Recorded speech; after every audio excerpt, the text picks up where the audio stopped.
All right. Good afternoon, everyone. Welcome on board. Whoever is watching live or whoever's going to watch after with us, we have yet again David Korman with all his um, information and knowledge to part with us. We're going to talk about the APS conditions, always changing and meandering as things go along, David. How many changes have we seen in our lifespan of things we have to put in and things that become redundant, and so on and so forth, and of course drafting issues. At the end of the day, it is a legal document that we prepare, and a lot is on stake. Obviously, always having a good lawyer to review and a knowledgeable lawyer to review the APS is the best case scenario because we are not legally trained to do it, but always helps when we start off with the right foot with the right tools. So David, over to you. Okay, thanks, Sabiha, and it's always a pleasure for me to be with this group. And this is a great topic, I think, because it signals a change in the marketplace. Because for a long time, as many as you know, we were in a market with just multi-offers on every single transaction, and sellers were not accepting conditions. So you'd have to do pre-inspections because you couldn't put a condition on inspection. You couldn't put a condition on financing. You couldn't put a condition even on status certificate reviews if you're buying a condominium. We were just in that type of market for quite an extended period of time. And I think that creates some bad habits by some agents, and it sort of lulls you into a false sense of security about what you got to do. So this is sort of a refresher because the market has changed. Like those days are gone. Now you have to negotiate an agreement of purchase and sale. So part of what we're going to do today is review some of the standard clauses that are in the printed form, just so you understand exactly why they're there, what's significant about them. And then also talk about some of the conditions that you should be negotiating back into agreements of purchase and sale and the nuances for doing that. So it's a shift in market that's really created this as a topic. Because if I was doing this a year ago, you were drafting a purchase, you have to know how to fill in the blanks and with the names of the parties, the title, description, and the closing date. And there really wasn't much you could negotiate on. It was just purchase price. You were negotiating purchase price, purchase price, purchase price. Best price won. Those days are gone. Now you've got to roll up your sleeves as an agent, and you got to fine tune your drafting skills and your negotiating skills. So this is sort of what we're going to focus on a little bit today. So as usual, there's a lot that I want to cover, so I'm going to be talking fast. So I'm going to try and get through it all. And any questions come up, if we can't address them here, you can always contact me and get a hold of me. Best way to get me is with an email, and I'll get back to you as soon as I can.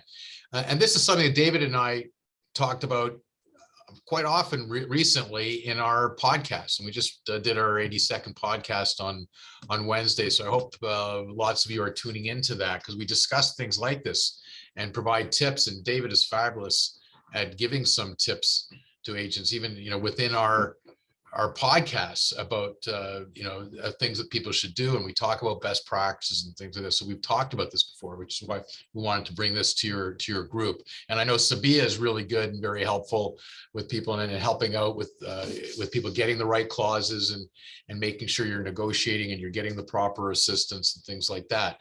So you're lucky where you are at Sutton Summit to have the kind of support system that you do have in place. And I like to look at our firm as part of that support system too.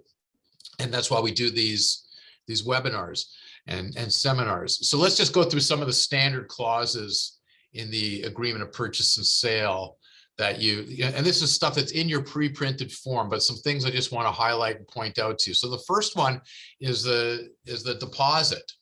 Okay. And this is what it sort of looks like. The deposit is going to submit a certain amount, and then you got to fill this in. Is it going to be herewith? Is it going to be upon acceptance, or as otherwise described in the agreement? Exactly when is the deposit going to be delivered? So that's a really important point. Okay. And we get asked the question all the time, like, what happens if we sign an agreement of purchase and sale and then the deposit isn't delivered? Is the agreement null and void? Is it terminated? And the answer is, it depends what it said in the agreement of purchase and sale. At some point, if a deposit is supposed to be delivered, it has to be delivered in accordance with the agreement. So if it says herewith, it's supposed to be delivered at the time you're signing. It's delivered with the signing. If not, they're in the buyer's in default. If it says upon acceptance, it's supposed to be delivered upon acceptance. And there's a definition of what upon acceptance means. Is it gives the buyer 24 hours, within 24 hours of acceptance of the agreement. So they have to comply with that if that's what it says. So if they don't deliver it within 24 hours, they deliver it on the 25th hour, they're in default of the agreement of purchase and sale. Okay. If they never deliver a deposit, they're in default of the agreement of purchase and sale. And there are some agents out there that think, or acting for buyers, no, well, if you're allowed to have cold feet, if you want to back out, just don't deliver the deposit check and we get out of this deal. But that's not correct. So don't ever advise someone to that effect. Once an agreement is signed, there's a binding contract. And just the first element in that contract might be that a deposit's supposed to be delivered within 24 hours. So if the deposit's not delivered, that doesn't mean the agreement's null and void. It means that the buyer is in breach of the agreement, has breached the contract, and the seller might suffer damages from that. Now, it might be that the agreement will become null and void, but the buyer has suffered damages and the seller's within the rights to sue the buyer for that. So if the seller sells to somebody else, they might have suffered some damages by the buyer defaulting. So be very careful in how you fill that out and make sure that there's compliance with it, whether it says herewith or whether it says upon acceptance, which means within 24 hours, or if it's not supposed to be either of those, make sure it's clear in the agreement when it's supposed to be delivered. Because it says as otherwise described in the agreement. Then you're going to go to a schedule and you're going to say it's going to be delivered within 72 hours or whatever is negotiated. But once it's in the agreement, make sure that it's complied with. There's no such thing as a buyer's cooling off period just because they didn't deliver a deposit. Okay, the law doesn't work that way. So don't never advise your client that way, and make sure you're making sure your client is always complying and delivers the deposit check in advance or within the time frame. Okay. Next clause I want to look at is the irrevocability clause. Okay. This agreement is the offer is irrevocable by either the buyer or the seller until a certain time, a specified time. You're filling in the blank. It's going to say 4 p.m. or it's going to say 5 p.m. or it's going to say 2 a.m. or whatever it's going to say. It's going to be right in there on the day and put in the date. So that is really important, again, that you adhere to that. So if the buyer is presenting an offer and the seller, it's irrevocable by the buyer until 5 p.m. on March 23rd, then if the seller doesn't accept it by that time without making any changes to it, then the agreement is null and void. If the seller accepts it at 1 minute after 5, it's too late. Okay, so always pay attention to these things and make sure you're complying. And as soon as a seller makes any change to the agreement, it now becomes a seller's offer. So now the seller is going to make it irrevocable by the seller until a certain time and send it back to the buyer. And the buyer has until that time to either accept it exactly the way it is, or there's no deal. Okay, so pay attention to it, because we see people running into problems where they're not making the changes correctly, they're not getting it initialed correctly, and then they're not complying with the time frame and say, oh yeah, we're 5 minutes late, sorry about that. Well, there could be serious consequences of being 5 minutes late. Okay, and we'll talk about what it means to be time of the essence in a few minutes. Okay, the next paragraph is completion date. The agreement shall be completed by no later than 6 p.m. on the 23rd day of March 2023. So that means today is the closing date. If a buyer can't close on that date, they're going to be in breach of the agreement of purchase and sale. It's not a suggestion, that's the date. Okay. And the second paragraph that a lot of people don't even realize is in that clause, the second sentence, upon completion, vacant possession of the property shall be given to the buyer unless otherwise provided for in this agreement. So if this is a tenanted property, make sure that the schedule clearly states that the buyer is going to be assuming the tenant. Okay. Otherwise, they've agreed to provide vacant possession on closing. So if you know there's a tenant, you can cross this out if you're on the seller's side, because you know you're not going to give them vacant possession. But even if you left it in, you would be okay if it says somewhere else in the agreement, like not that something like notwithstanding anything to the contrary here, this buyer acknowledges and agrees that they'll be assuming the tenant, blah, blah, blah, blah. Okay, it's got to be clear. Otherwise, the buyer is entitled to vacant possession on closing. Okay, so just pay attention to that.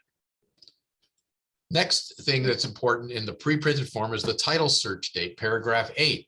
So the buyer is allowed until a certain day that becomes defined as the requisition date to do their title search. That's when we search title. That's when the buyer's lawyer will search title.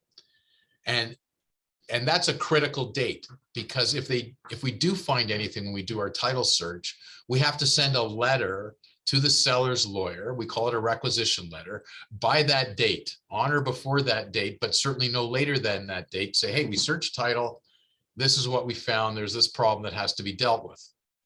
Okay, so it's really critical that that date is a realistic date. Okay, so we generally want, if you're on the buyer's side, you want that date to be as late as possible to give the buyer's lawyer time to search title. When we get an agreement in, that's one of the first things we look for. What's the requisition date? You know, we got to make sure that we get our title search done and completed so we get our letter out. Because if we find a title problem, if the requisition date said March 23rd, and we find a title problem and send a letter on March 24th that we find a title problem, and we say, hey, seller's lawyer, please get this off title before closing, the answer that we're going to get back from the seller's lawyer is, no, you had only until March 23rd to requisition. You sent this to us on March 24th. You're out of time. Therefore, buyer has to accept the title with that problem, and it's the buyer's problem to deal with. And they're totally within their rights for doing that. So it's a critical day. Okay. Now, I said that we want, if you're on the buyer's side, we want that date to be as late as possible. You know, it's great if you can make it, you know, a week before closing. In practical terms, what we're doing in our office, and this has been our policy for many, many years, as soon as we get an agreement of purchase and sale in, we want to get our search done as soon as possible, usually within days of getting it in. We don't want to wait, even though we've got till a week before the closing to search title, because if we do find a problem on title, we could send them a letter. March 23rd, we're closing on March 30th. Hey, we found a title problem. We sent you this requisition within our time frame, but the answer I might get back from the other lawyer is, well, that's great. We understand it's the seller's responsibility to fix this, but we can't get this fixed in a week. We have to go bring a court application to get a court order to do this. There's no way we can do it. Therefore, we can't comply. And sometimes the agreement can be at an end because there isn't time to deal with it. The seller's unable to fix this problem by closing, and it might be legit, and the agreement can blow up just for that. So our policy is, let's search title as soon as we can, send a letter to the other lawyer as soon as we can. So that gives them as much time as possible. So they don't have to come back to us and say, hey, we can't get this done in the time you gave us. Therefore, the agreement's at an end, or we have to extend the closing date in order to give us more time to get this done, because that doesn't serve anybody's interests very well. You know, the buyer and seller really want to close on a date. So anyways, be mindful of that date. Okay. It's an important date. And if you're not sure about, you know, can the lawyer get it done in time, contact the lawyer. I hope you're all using my office, but I know you're, in practical terms, you can't, but I'd like to encourage you to. But contact the lawyer that's acting for the buyer and say, you know, can you get this title searched? Can you get it done by this date? Okay, we got it. This is a rush deal or whatever. We only have a couple days to search title. Can you get this done? Okay. Now in our office, we got 7 lawyers, and most often there's somebody that'll be able to get it done, even on a rush basis. We'll make sure that it gets done. But make sure, check with the lawyer to make sure it can be done. So anyways, that's a critical clause to look at. The next one is the title clause, and this is standard printed thing. You're not generally negotiating changes to this. You're not making any amendments to this, but you just have to understand what it says. It says that, title is supposed to be good and free from all registered restrictions, charges, liens, encumbrances, save and except for, and there's certain things that a buyer has to accept, like registered restrictions that run with and covenants that run with the land, as long as they're complied with, municipal agreements for utilities and things like that, minor easements for domestic utilities and telephones, easements for drainage, storage, etc., like that. So you have to know that we're going to have to accept title to those things. We can't clean everything off title, but in practical terms, the buyer generally wants this. They need their cable television hookup, and they need their sewer connections and things like that. So they're going to want to accept title subject to these things. But that section also goes on to say that if within the time specified in paragraph 8, which was the requisition period that we just looked at, if there's a valid objection to title or any work orders or deficiency notice, that or the place can't be insured in time, and it says, and which the seller is unable or unwilling to remove, remedy, or satisfy, then the agreement could be at an end. And that's why, if we don't want to give them a short time period to fix problems, because they could say, hey, it can't get done. We're unable to fix it within that time frame. Therefore, the agreement's at an end. Your agreement's gone, and they're going to sell the property to somebody else. We don't want to ever put the seller in that position where they can take advantage of that clause. Okay, so this is not a clause that anybody generally negotiates on, or you can make changes to usually, but you have to be aware that it's always there underlying, and it affects the decisions on how you're going to complete paragraph 8 and the time frame. Now, another thing you have to be mindful of is the residency clause, paragraph 17, because here the seller is providing a rep and warranty that the seller is not, and on closing will not be, a non-resident under the provisions of the Income Tax Act. Okay, and they're going to provide a declaration on closing to verify that. And the reason for that, and you should, for that, is a seller that is a non-resident can't dispose of a property in Canada and take the proceeds out of Canada without Revenue Canada having a chance to see if there's any outstanding taxes, whether it's for this property that's being sold or any other taxes that the seller might be owing. So to make sure that the money doesn't leave, the Income Tax Act actually puts the onus on the buyer, that that the buyer has to make sure that there's no outstanding taxes, because if the seller owed taxes and they didn't comply with this provision of giving Revenue Canada a chance to go through this, the buyer could be liable for the seller's outstanding taxes. So because of that, there's a system in place if there is a non-resident where there'll be a holdback of funds by the seller's lawyer, and usually an undertaking to hold back until a certificate is obtained from Revenue Canada confirming that there's no taxes owing, or that there's X dollars owing, and then that should be an arrangement made for it to be paid out of the proceeds. Okay, so it's really, the buyer is, this onus is passed on to the buyer, so the buyer is the one that's insisting on this holdback. So we always want to know, is the seller a non-resident or not? Okay, so you're an agent, if you're acting for the seller, make sure it's one of the first things you should be asking a seller when they want to put their property up for sale. Are you going to be a resident of Canada? And residency has nothing to do with their citizenship. You can be a citizen of Canada, but you can be deemed to be a non-resident when this transaction closes. And the key here is you count backwards. For the 12-month period leading up to the closing date, did they spend more time in Canada or outside Canada? Because if they spend 183 days outside of Canada on an accumulative basis, in the year leading up to the closing date, they'll be deemed to be a non-resident. Okay, it's simply adding the days that they spent in Canada and out of Canada. And it could be they're out for 3 months, they're back here for a few days, they're out for another month, they're back here for 3 months. It doesn't matter. It's the total number of days within the 12-month period that determines whether they are a resident or a non-resident for the purposes of Section 116 of the Income Tax Act. It's got nothing to do with, so Canadian citizen could be a non-resident and could be a resident.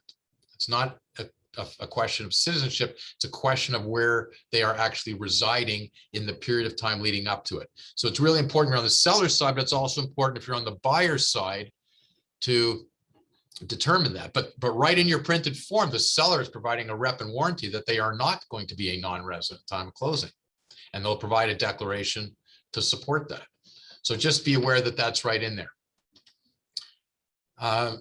Paragraph 20 is an important one, and I talk about this many times in other contexts too, and this is time limits. This is time shall in all respects be of the essence hereof.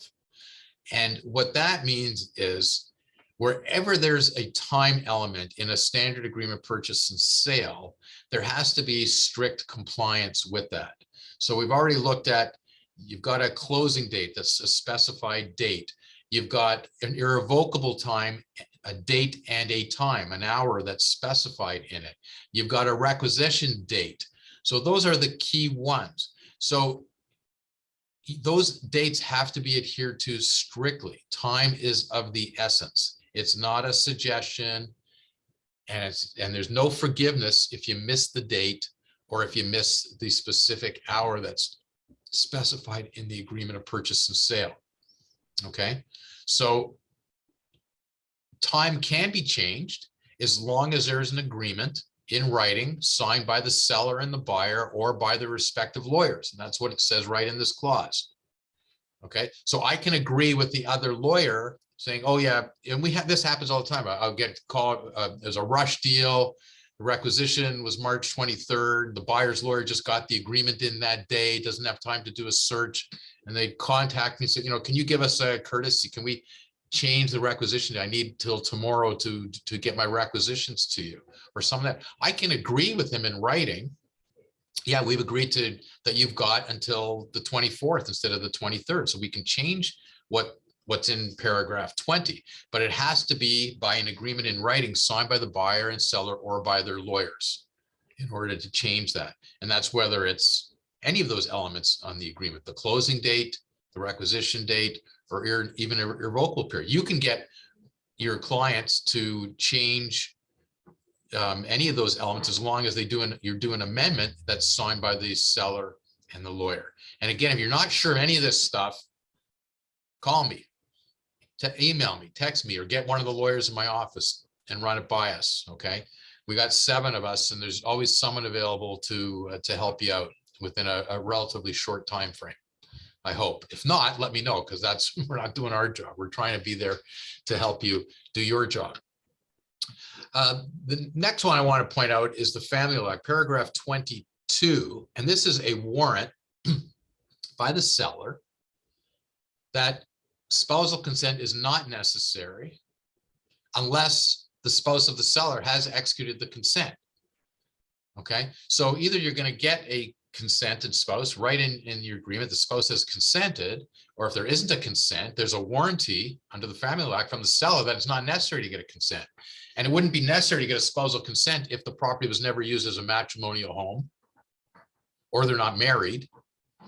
There's some legitimate legal reasons why a consent would not be required. Or if it's an investment property, like, that they're not living in, you don't need if one spouse owns an investment property and sells it, they don't need the consent of their spouse to do it.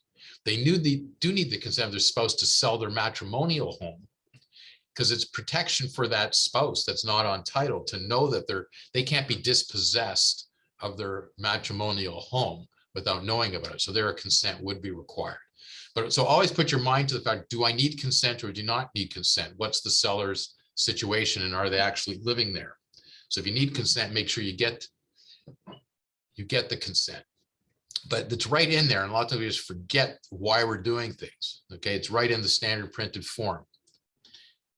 And whatever is in the standard printed form is the most important thing that's in there, okay? And it's because of this clause, agreements have to be in writing, okay? And this says a couple things in here. If there's a conflict or discrepancy between any provision added to this agreement, which is really referring to schedules, and any provision in the standard pre-printed portion, the added provision will supersede. So a good example of that is where I was talking about the vacant possession. So if you didn't cross out vacant possession in the printed form, but you did have a clause in the schedule saying on closing, you're not getting vacant possession, the buyer is assuming the tenancy, that's going to supersede the printed form. It's not open for an argument from the buyer to say, no, you said vacant possession in the printed form, and there's a conflict with what's in the schedule, and I think I'm entitled to vacant possession. No, the schedule will supersede the printed form. Okay, so always be careful in the drafting of your schedules.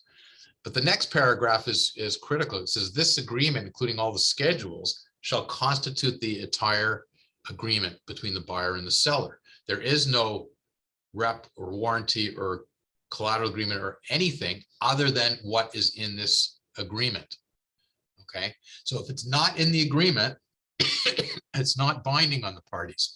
So that means if there's been a verbal representation or a warranty or a verbal understanding that something different is going to happen that's not in the agreement, that's not going to be valid and binding and enforceable against the parties. Okay, for the sale of real estate, everything has to be in writing. Now, the writing can take different shapes. You can have your formal agreement of purchase and sale. You can have your formal amendments that you're used to doing, and your waivers and notice of fulfillment, things like that. But it also can be, something else can be in writing. It could be an exchange of letters between lawyers acting for the parties. But as long as it's in writing, it could be an exchange of emails. And you have to be careful too, because it could be an exchange of text acting, if you're acting for one party and there's another agent acting for another party. Okay, that can be considered to be a written agreement, as long as you have authority to do that from your clients. Okay, and your authority is a little bit different than the lawyer authority for certain things. So you got to be very careful. That's not a good way to really do an amendment. If parties are agreeing in principle by a text exchange between you and another agent, then you should make it clear that we're agreeing in principle on behalf of our clients, but we have to reduce this to an amendment. And it won't be binding on either the buyer or the seller until we do a formal amendment. So make that clear in your text exchange or your email exchanges. Okay, but certainly a verbal representation is not going to be binding on parties. So always be aware that that paragraph is in the standard printed form. Okay, so if you're hearing from another, don't worry, we're going to throw in an additional, we're going to leave that appliance there. Yeah, we don't have to do an amendment. We're going to leave that appliance behind. No, they don't have to leave that appliance behind at the end of the day. It's not in writing. Okay, and even it doesn't matter if they told you that verbally, even if they admit that they told you that verbally, it's still not going to be binding on them. Okay, so get things reduced to writing to protect you and your client. So those are the base things that are in all agreements. There's a few sections that I want to point out that are in a standard form of condominium agreement of purchase and sale that I just want to highlight.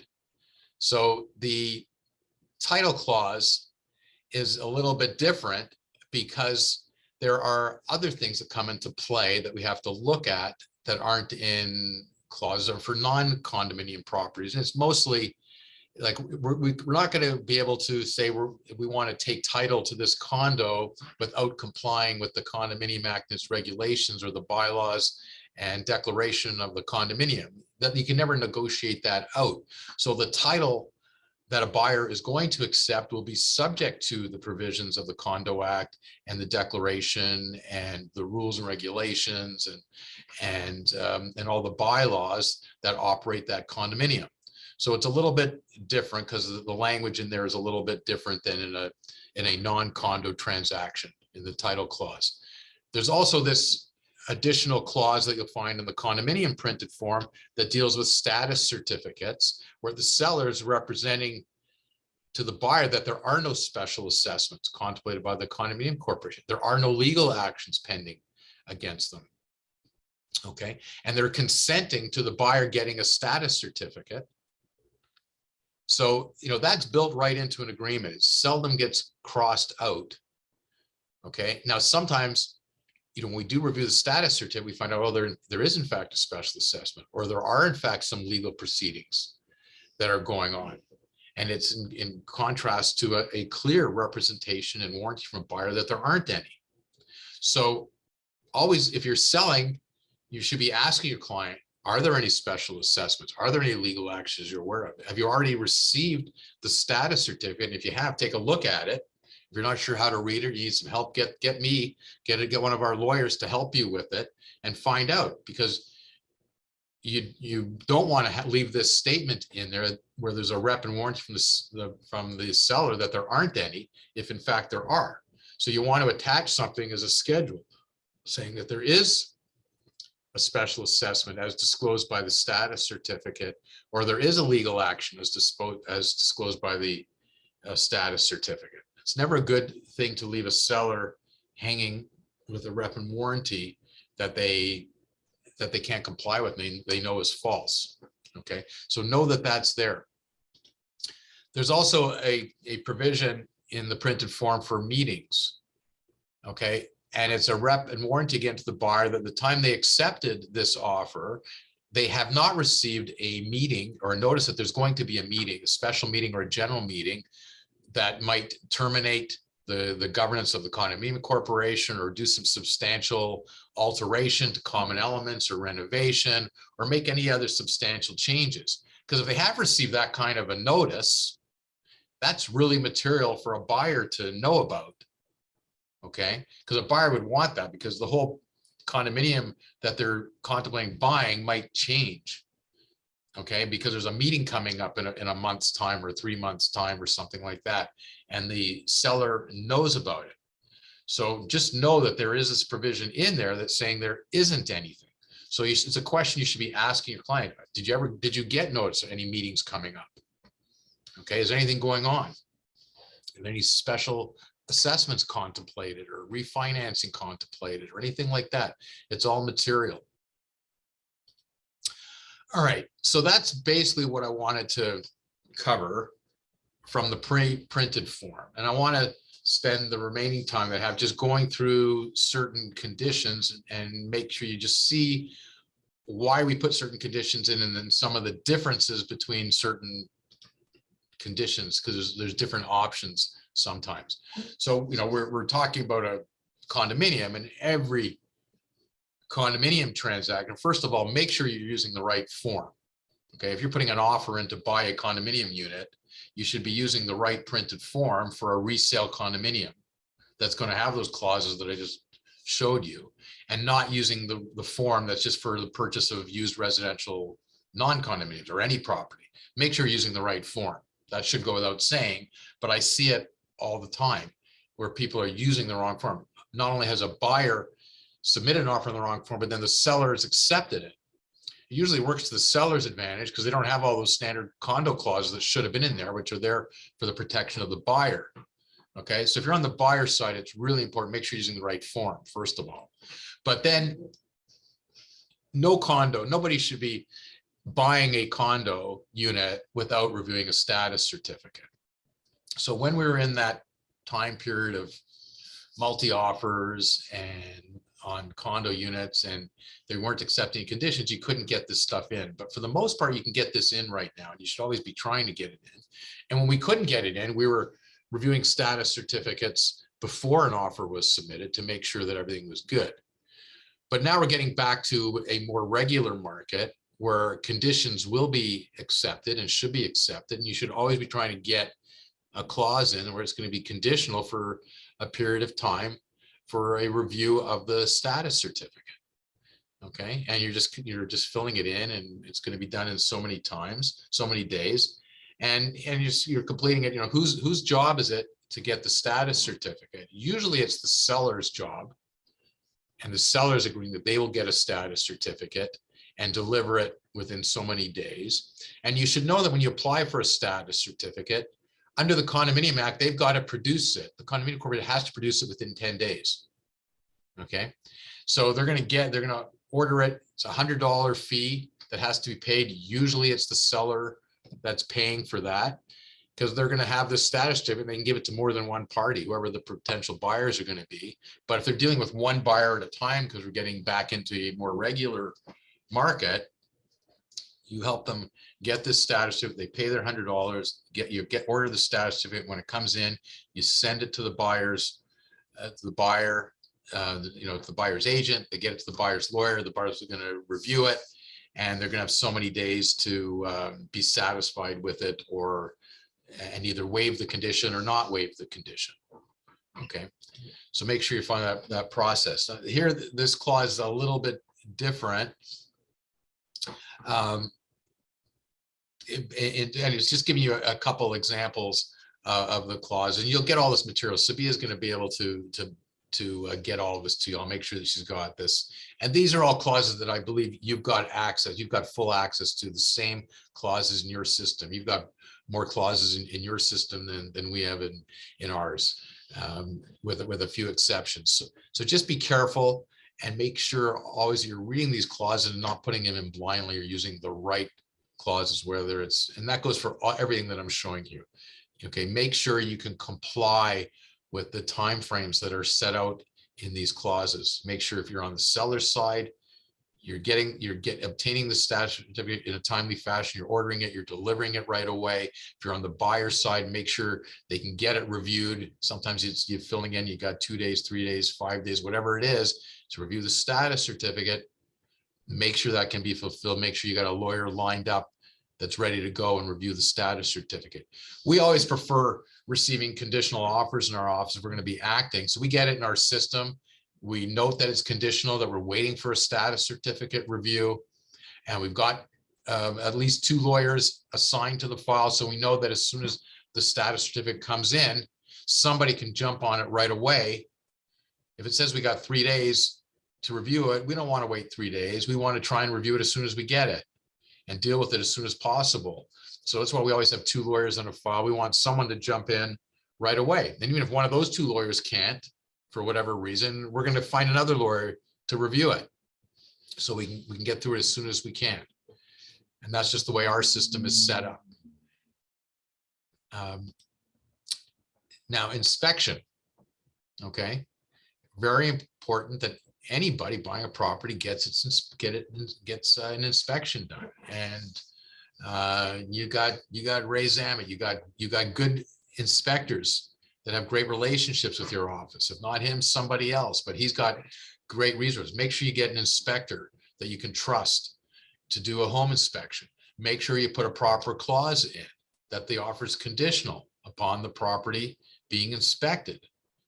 Okay, it's going to be inspected at the clause says the buyer's expense, and they got to get a report satisfactory to the buyer and the buyer's sole and absolute discretion. Okay, now that's really important. Okay, because a lot of times inspectors find certain things that are wrong with the property. Some buyers have sort of expected that, anticipated that. They may have a budget for fixing things up, and they know they can't go back to the seller, but they're prepared. They were going to do certain things anyways, and they're great with that. Others say, no, unless we can get the seller to fix certain things, I don't want to go ahead with this. Okay, but it's up to the buyer, that personal buyer. It's not like it's any buyer would accept this. Is what does this particular buyer, is it good for this particular buyer in their circumstances? That's why it says in their sole and absolute discretion. So then there's an obligation to give notice again, and you've got to pay attention. This is, again, it's the time of the essence with all these condition clauses. Make sure that things are either waived or notice of fulfillment are provided within the time frame that these clauses say they have to be provided for. Okay, so make sure you're paying attention to the time, the specific time, AM, PM, whatever it is, on the specific date, because you've got to get, if this, like this clause says, unless the buyer gives notice by 5 p.m. on March 23rd, that it's been fulfilled, this offer is null and void. So you got to pay attention to it. If they don't give that notice by that time, the deal's off. You can't come 5 minutes later and say, oh, sorry, my fax machine wasn't working, or whatever. I couldn't give you notice in time, and you missed that deadline. The agreement is null and void. Okay, now the parties might decide to resurrect the deal and sign an amendment and extend that time frame and accept it, but that's great. But knowing that if you miss that time frame, the deal is off. And if there's another buyer lurking out there, the seller's within the rights to sell to somebody else. So don't put yourself or your client in that position. Okay. Now, sometimes a seller is allowed to remedy. Okay, so here's a clause: conditional upon inspection and getting a report. And if it's not satisfactory to the buyer, and you give a report revealing those deficiencies to the seller that the seller is willing to remedy, so that here's an opportunity for the seller to fix things by a certain time, okay, to keep a deal going. Okay, so just another variance on this. And I always of the belief, and I'm sure I've told your group this before, a lot of times you have an inspection, you get a laundry list of things that the buyer wants the seller to fix up. Sometimes they can, sometimes they're minor, sometimes they can't before closing. It's got to be really clear when they're going to fix it and to what standard are they going to fix it. And a lot of times buyers and sellers run into a problem there because the seller says, yeah, I'm fixing it, but I'm a do-it-yourselfer and I'm going to fix this myself. And then the buyer, first of all, buyer would want a right to re-inspect, okay, to go back in and see that it has been completed properly. But even if they have that right, and this is an example of a re-inspection clause, a lot of times it's like, okay, well, some of the electrical wiring were supposed to be fixed up, but did the seller do this themselves, or do they do it by get a licensed electrician to do that? So if it's an issue like that, make sure that the agreement is drafted properly, that requires it to be fixed by a licensed electrician with evidence provided to the buyer as to who that is, and with a copy of their license, and maybe there's a warranty or guarantee that'll go along with it that the buyer can actually rely on. Okay, because that's very different from a seller saying, oh yeah, I'm just going to reconnect a few wires myself and hope that I don't blow up the place or there's a fire the day after closing. Okay, and the same thing goes for other things, other repairs, whether it's a roof or it's the HVAC system or a plumbing system.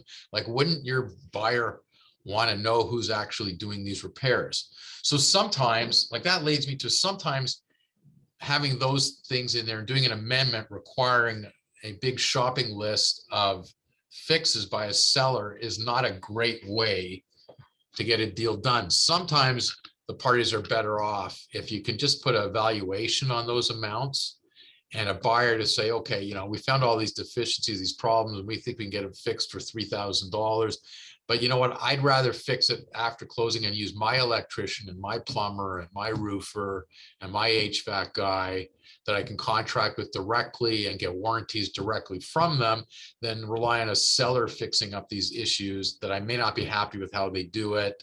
I don't know their guys. I don't know their contractors. So I would always consider that, because that's usually a better outcome for all parties and facilitates a better closing. If you could, the key is trying to determine a reasonable amount for those things, and the parties still have to agree to that. But you're doing a negotiation anyways. So you're either negotiating that list and that certain things are going to be fixed, and some are prior to closing, and some are so many days prior to closing. Some can't be fixed closing. Maybe they come back after closing. You got to set timeframes for all of that and who's doing the work. Sometimes it's just easier to negotiate. Here's a list. We think it's going to cost $3,000 to $5,000 to fix all this stuff. Buyers are prepared to accept the property as is, but give us a credit for $3,000 or $4,000 or $5,000 or whatever you can get, and the buyer will look after doing it after closing. So just be mindful of that. Here's your safety net clause. Okay, if you're ever unsure, if you can get this thing in, this can give you an out if you're not sure. So if you can't get a hold of a lawyer to review it, and we're trying to be available to you while you're negotiating an agreement, You know, I have as many agents in your office are contacting me, other lawyers in our office all the time. In the middle of a deal, it's even an evening, a weekend, and we're trying to do it, and we're not sure about the wording, or we're not sure we can do. And sometimes you can't get us. At the very least, get this clause in there that is conditional upon approval by the buyer's lawyer. Okay, whatever time frame you can get. If it's a Friday night you're doing this, and you can get until Monday morning, then send it to us over the weekend. We'll start looking at it and give you advice over the weekend. Whatever time frame you can get. If you can get 2 hours, sometimes that's better than getting nothing. And try and get a hold of us. And yeah, we'll take a look at this and give you an answer in the next 2 hours. Okay, so that's your safety net, conditional upon buyer's solicitor's approval. Now that's only safety is only going to work if you have a lawyer that you can get in touch with that's going to respond and get through this within that time frame. Okay, so always get someone lined up. That's good practice. Know who the lawyer is going to be for your buyer client. Okay, now I think a lot of you know the great relationship that my firm's had for over 30 years, 40 years pretty much with Sutton Summit. So we like to do all your transactions, but we're practical realists. We know we're not doing them all. But make sure that your buyer's got a good, competent lawyer, not a guy that does some litigation and occasionally closes a real estate transaction, or somebody that does mostly family law, but occasionally closes a real estate transaction. They might be able to get your transaction done. They might be able to help you out if everything goes routinely, but they're not going to be able to help you out when things are off the rail a little bit. And today, under this market condition, we're seeing more and more transactions they're way more difficult to close than they used to be. There's all kinds of issues that come up, a lot of timing issues and extensions required and things like that. So just make sure that your clients are well protected that way, and that you're comfortable dealing with the lawyer, that you have a relationship with them, so you don't feel like I can't call the lawyer. I don't really know the lawyer. I'm not comfortable calling and asking that type of question. So you've got to get a comfort factor and build a relationship with the lawyer, whether it's lawyers in my office or elsewhere. Make sure you've got a good team with you. And also don't forget, you've got great resources right within Sutton Summit. Like Sabiha is fabulous, David's fabulous in responding and helping people out through these clauses. And a lot of times they can help you with these negotiations. And sometimes if they can't, then they might try and get a hold of me or one of their lawyers, and we jump in. So don't forget to go to them. And you've got some other seasoned veterans there that have been doing this for a long time. So great, you got great resources to rely on. So don't put yourself out on a limb, but remember, this is your safety net, buyer's lawyer's approval. And obviously if you're on the seller's side, you could do the same thing. It's conditional upon seller's lawyer approval. So financing clauses should be going in these days. It's something you should be able to negotiate. You've got to be careful with how you're arranging for financing or how your clients are arranging financing. Make sure they've got good mortgage brokers dealing with them, or they're dealing with good lenders. But anyways, you want to get a proper financing condition in there. Okay. And you've got to remember with these clauses and any clauses, just because you have a clause in there doesn't mean that buyers have an automatic out.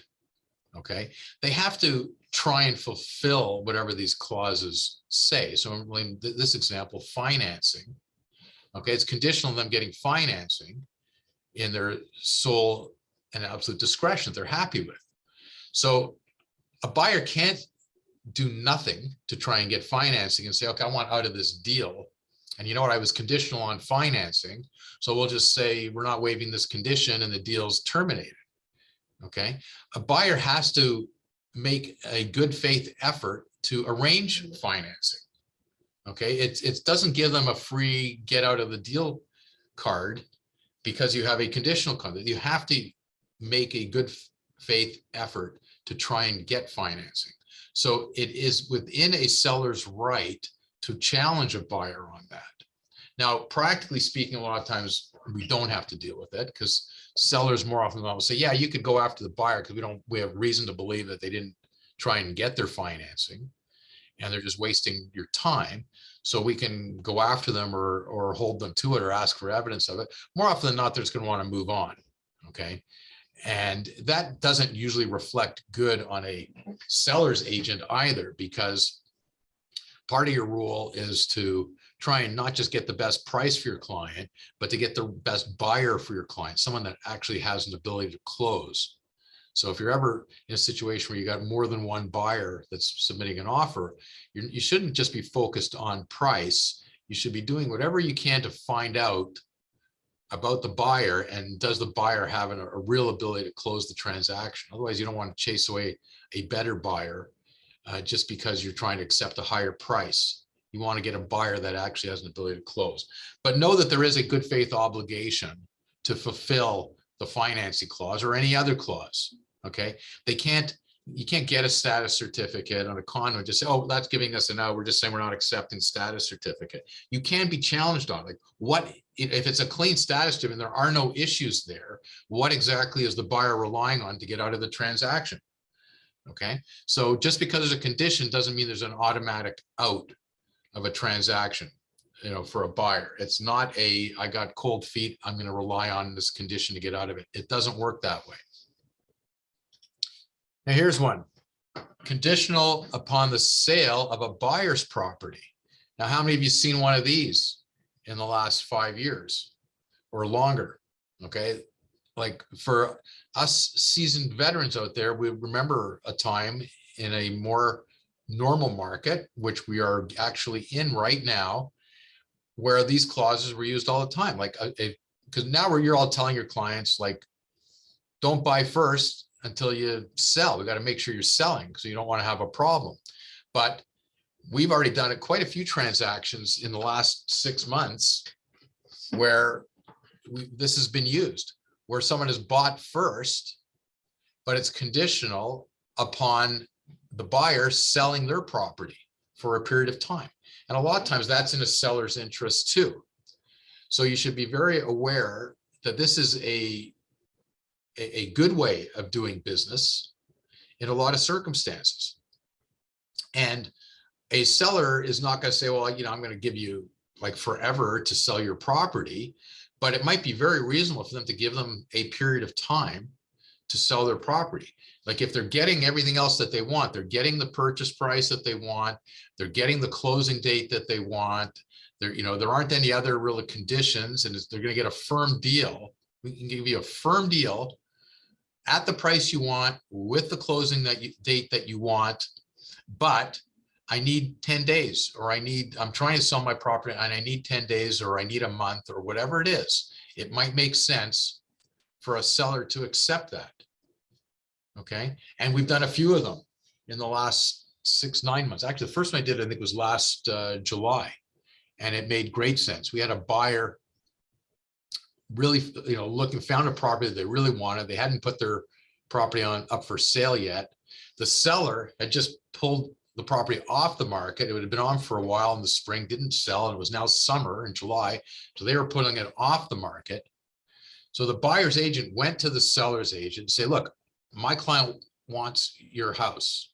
They haven't sold yet, but we'll give you the price that you want, and we'll give you the closing date that your client wants. If you can give us 30 days, it's the summer right now, we're gonna expedite, we're gonna get it on the market as fast as you can. Give us 30 days to try and sell it. If we can, great, everybody wins. If we can't, then you're free to sell it to somebody else. They took it off the market because of the summer. They were going to go back on after Labor Day. So instead of putting on Labor Day, give us some time during the summer to see if we can get our act together and close this. Anyways, 30 days went by. They hadn't sold yet because the market was really tough, so they hadn't been able to sell in spite of really good efforts. So now it's like, okay, 30 days are up. Either they can terminate, or we can try and negotiate an extension. And the parties, the seller there agreed to another 30 days, which would take them into August, still before the Labor Day when they were going to put it back on the market. So, okay, we're going to give you another 30 days. And within that second 30-day period, the buyer was able to sell their property, waive the condition, and the transaction closed exactly when the seller wanted it to close, for the price that the seller wanted at the beginning of July. The seller didn't have to go to the process after Labor Day of decluttering again, staging again, showing it again. Prices actually went down. He probably would have got a lesser price. And the timing would have been way off, because by the time he would have sold it, he wouldn't have got the closing date that they really needed. So it really was a win-win-win for everybody. But it took an agent to initiate this and say, you know what, I think here's an opportunity to use a clause like this. And I think I can convince the seller's lawyer. They really don't have much to lose in that market. And it was a great example. And since then, we've seen it a few other times. So use that, okay? It's a good way to get a deal done sometimes. This was just another variation of that clause. I don't really have to go into details on that. This clause is sort of known as an escape clause. And this allows the seller is accepting a conditional offer, but it allows the seller to continue to offer the property. And if they find another offer that they like, they can give this buyer notice. And then the buyer has so many hours to waive their condition. Otherwise, the seller's free to sell to somebody else. So this is another clause that wasn't used for quite a few years, okay? Because we weren't accepting conditional offers. But now that we are accepting conditional offers, consider whether you want an escape clause in there as well, so you continue to show it to somebody else, okay? So that sort of protects a seller, okay? Because if they find an offer they're happy to take, they give notice. If the first buyer waives their condition, fine, that transaction goes ahead. If not, they've got a second buyer that they can sell to. So it gives them a little more certainty. So just be aware of that clause and make use of it. Another clause is conditional upon a seller finding accommodation satisfactory to the seller. I'm sure a lot of you haven't used a clause like this for a while. An accommodation might be another play. They're buying something, or maybe they're making a rental arrangement or whatever it is. Sometimes you need a clause like that. So just know that that one's there. I don't really want to spend too much time on it. Now, assignment of the agreement of purchase and sale.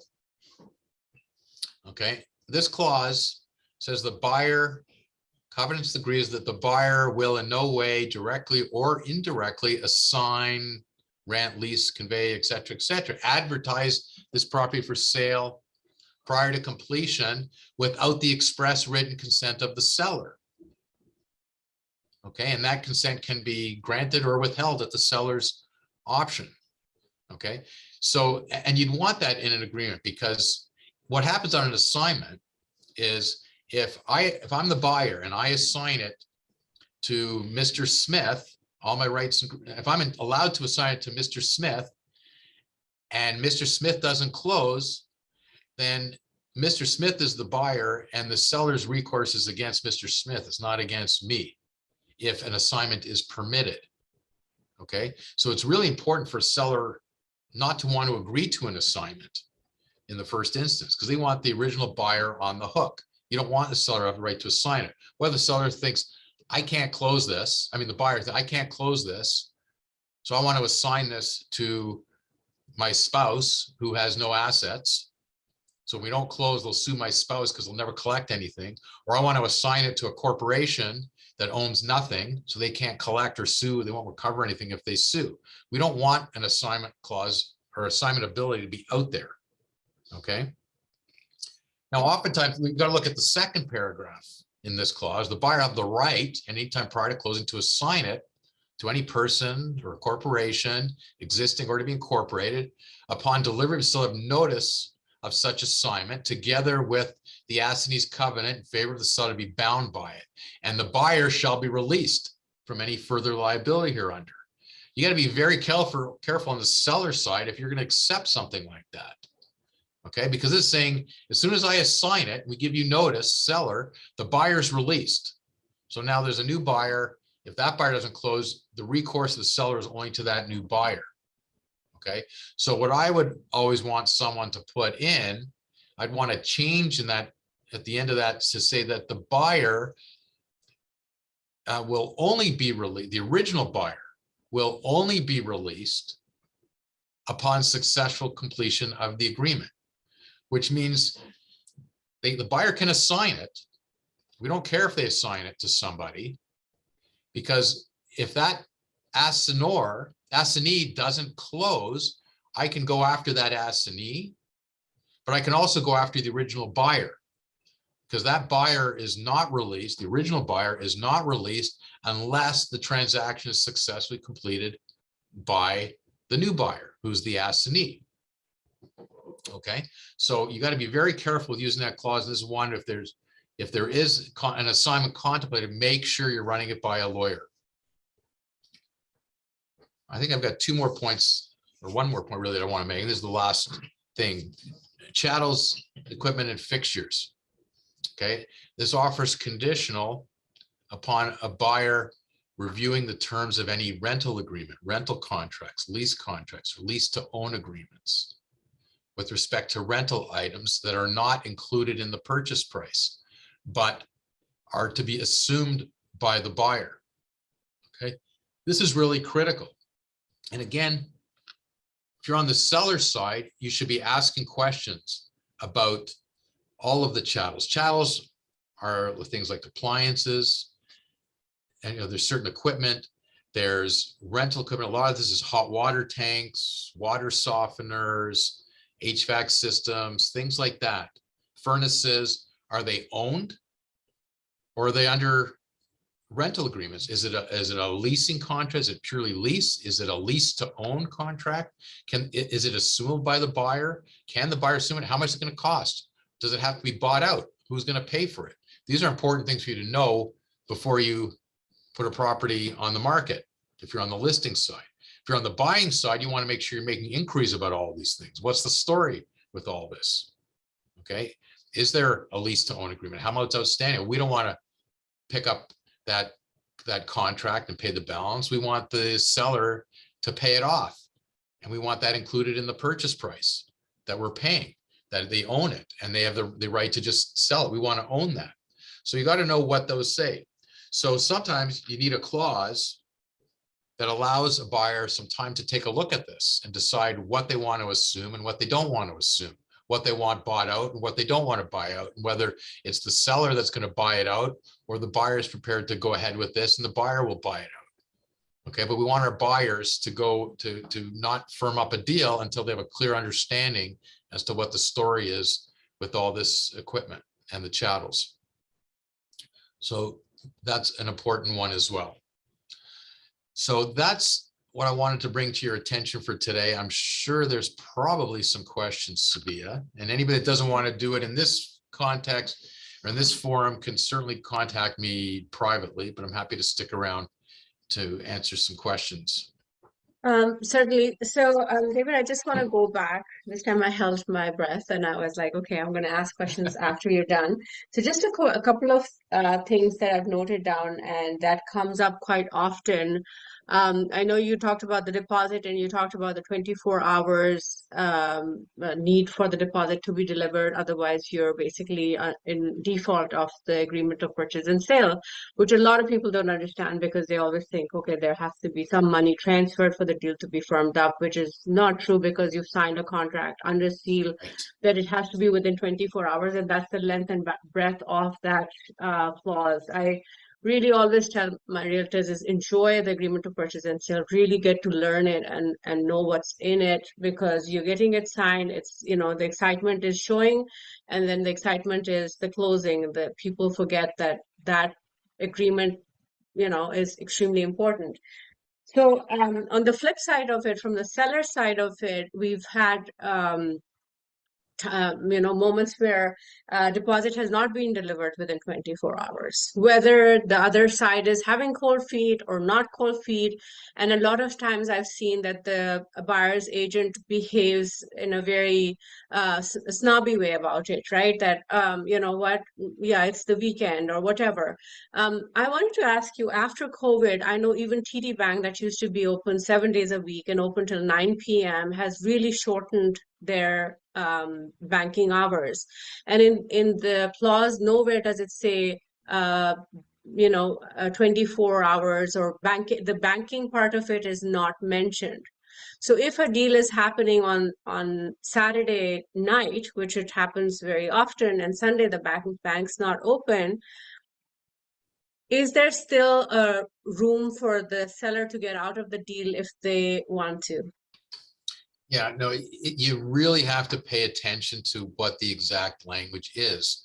So you've got to be factoring in all of those things that Sabiha was just talking about, that it might be a weekend, banks might be closed. You got to figure out exactly what time you can get that deposit check delivered. And that's what you have to negotiate to make sure that you could comply with it. Because if it says that it's within 24 hours of acceptance, then that's what it's supposed to be, 24 hours of acceptance. So if that's impossible to do because the banks are closed, then don't sign the agreement that way. And you have to explain it to the other agent. I can't do it that way. We're signing this now. The banks aren't open till then. We need so much time. It just can't be done. Okay. So what I was referring to, guys, is like, say if you're the seller's agent and there is an offer that is taken place on, say, a Monday morning at 10 o'clock or 11 o'clock, and the other party doesn't deliver the check till, sometimes we see this very often, till Wednesday, right? Or even Thursday. You do have an out at that point because they are in the default. Yes, Okay. absolutely. Now, when you're actually a buyer's agent and you're putting an offer together, I'm just talking about diligence at this point, right? Going above and beyond. So now you're representing the buyer. You don't want the seller. You had multiple offers, which is happening again now. And now you're in that position where you've put an offer at 11 p.m. on a Saturday night. You know for a fact that your client will not be able to get the deposit till Monday morning. I would say, if David, would you agree, is in the Schedule A, put down that as this deal is being done at such and such time, the deposit is to be delivered, and put a cutoff time, Monday noon or 2 o'clock, which you Right. think is a reasonable time for your client to actually, so that the sellers don't get out of the deal that your clients have, put their heart on already. No, absolutely. And it's a lot clearer if your agreement says that the deposit will be delivered by 2 p.m. on Monday, March, whatever the date is on Monday. That's really clear, as opposed to within 24 hours of acceptance, and then you're calculating exactly when did the acceptance occur, what was the exact time, or 48 hours from accepting, exactly what, because there's back and forth and a bunch of changes to it. Now you should have all that documented in your process, and it's time stamped and everything, so you should be able to figure that out. But it's one or the other. Okay. But I think the important point Sabiha is making here is make sure you can meet whatever that time is that you're agreeing to. Because if you know it's 11 o'clock and it says upon, within 24 hours, that it's impossible for you to get the deposit check to them, then the seller is completely within their rights to send you an email Monday morning saying, hey, you're supposed to get me the deposit in 24 hours. That 24 hours expired Sunday at 11 p.m. It's now Monday morning. You're in default. We're going to accept another offer from somebody. They're completely within their right to do that. Okay. Unless the parties agree to do an amendment to change that, to say, no, we're now agreeing that it can be delivered by 2 o'clock on Monday. Okay. And then they have to do it. And like what David said, always put everything in writing, right? Like, everything goes smoothly till it doesn't. So always, never just say, don't try to have a conversation on the phone. Hey, buddy, I'm going to drop out the check on Monday, because guess what? If I'm the seller realtor and I get $20,000 more for my clients on Sunday evening, I'm going for that offer. Hey, David, I want sometimes agents get duped by their own clients. Okay. And the client says, you know what, I can't get the check by Sunday night, but I can get it on Monday. Just talk to the other agent. And you call the other agent and says, hi, my client says I can't get it to you tonight. Banks are closed, but they can get it to you by 2 o'clock. Is that okay? And the other agent says, yeah, we're probably okay. And then the next day, the buyer says, oh, you know what, we thought about it over the week. We changed our mind, and we're not giving a deposit. We want to get out of this deal. Okay. And now you're left hanging. You just had a conversation with the other agent, telling them that you're going to, asking for an indulgence, which isn't binding anyways, because it wasn't agreed to in writing, but it's just not good. And here you're an innocent agent trying to do the right thing and keep it going, but you're actually doing the wrong thing, because if your client's saying, I can't get it to by Sunday night, but I can get it on Monday morning, the right thing to do is to get in touch with the other agent. So we need to do an amendment There has to be an agreement between us in writing because we can't meet by 11 o'clock. So we want to keep this deal together. You've got to give us till 2 o'clock in writing. That's got to be agreed to by both parties because that's when we're going to get the check to. And if we can't do that, then understand that the agreement is off. David, I have a question.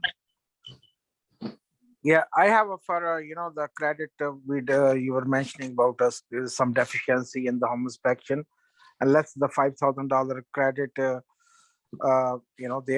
They agree to give, which has to become an amendment as a price reduction. Yeah, you'd have to do that as an amendment.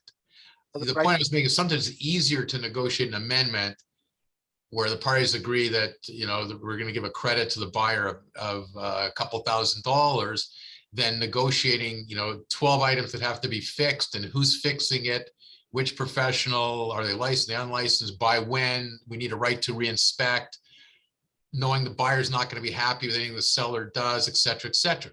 But if they're agreeing to a credit, that has to be done by an amendment. So that's the answer to your question. So, David, I have another, sorry, go ahead. Yeah. One more thing, the title search, right? We are discussing about the timeline, usually from last 20 years, I'm putting 15 days, and today I find out it could be maybe need more than 15 days, no? Yeah, look, it depends on the law firm that's doing it. We do rush title searches all the time. And we have the luxury in our office of having 7 lawyers. So if you're going to a sole practitioner and he can't get it done for a few days, then he can't get it done. His time is committed already, right? Sometimes my time is committed and I can't do it, but I've got 6 other lawyers that I could go to and say, hey, can you do it? Can you do it? Can somebody do it? We get that all the time. We had an offer in yesterday. An agent needed a status certificate reviewed within a couple hours. So I sent an email around, can anybody jump on this and get this done in the next 2 hours? And, I had a few volunteers, so that was good. A couple people said, I'll do it. And they'll push aside other stuff. And we got it done. If we couldn't get it done, I got to go back to and say, sorry, we have nobody that could do it. But I got pretty good odds when I got 7 people to draw on that someone's going to be able to jump in a short time frame. So the point is, you got to check with the lawyer that's involved and make sure there's a lawyer that can do it. Another question I had was referring to the point 17 where you're talking about somebody who's actually a foreign investor. Yep.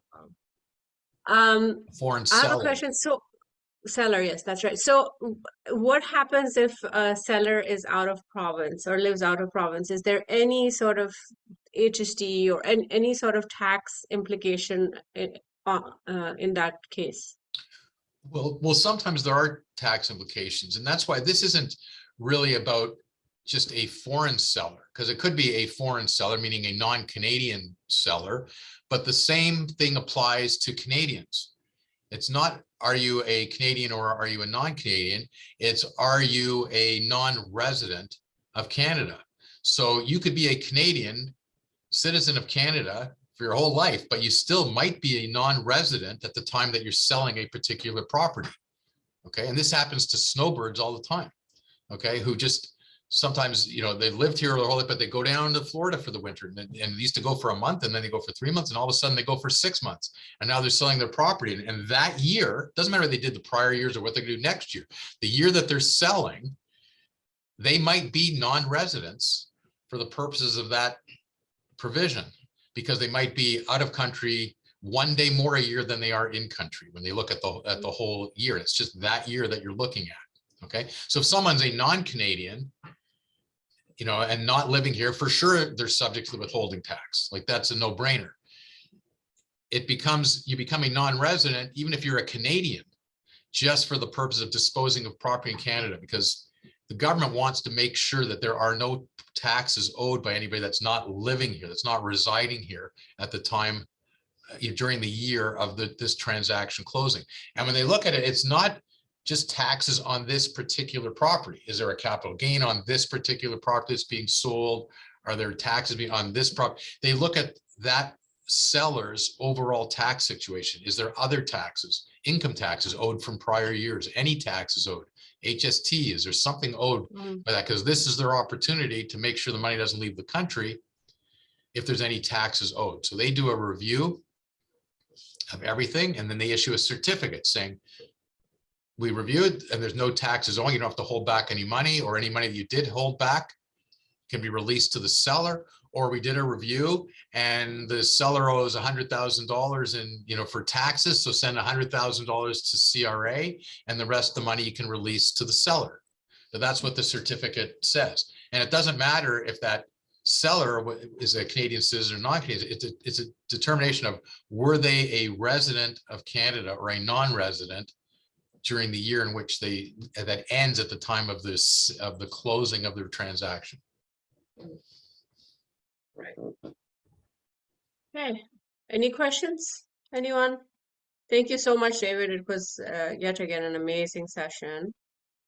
And Sabiha and I were talking before this. I'm going to try and get some language because I know those of you that attended, we talked about the foreign ban. And I think at that point, when we did our webinar on that, I talked about it like it'd be a good idea to have a clause in your agreements where there's a rep and warranty from a buyer, excuse me, saying, I'm allowed to buy this property. I'm not banned from buying this property. Yeah, that's why I want to add it to our Schedule B, which is added to all our listings. So right? I'm going to, so I'm going to find the language that we've been working on for that, and I'll get that to Sabiha, and she can share that with you as well. Amazing. Very quickly, I'm going to let Shahina just talk about a training. We're huge on training, and there's an opportunity out there, guys. Shahina, if you want to unmute, please, and just kind of, you're on the phone. Sorry, I'm just going to put my call on. I'm actually on the line with Daniel from David's office. We're just going over I see. for work. So.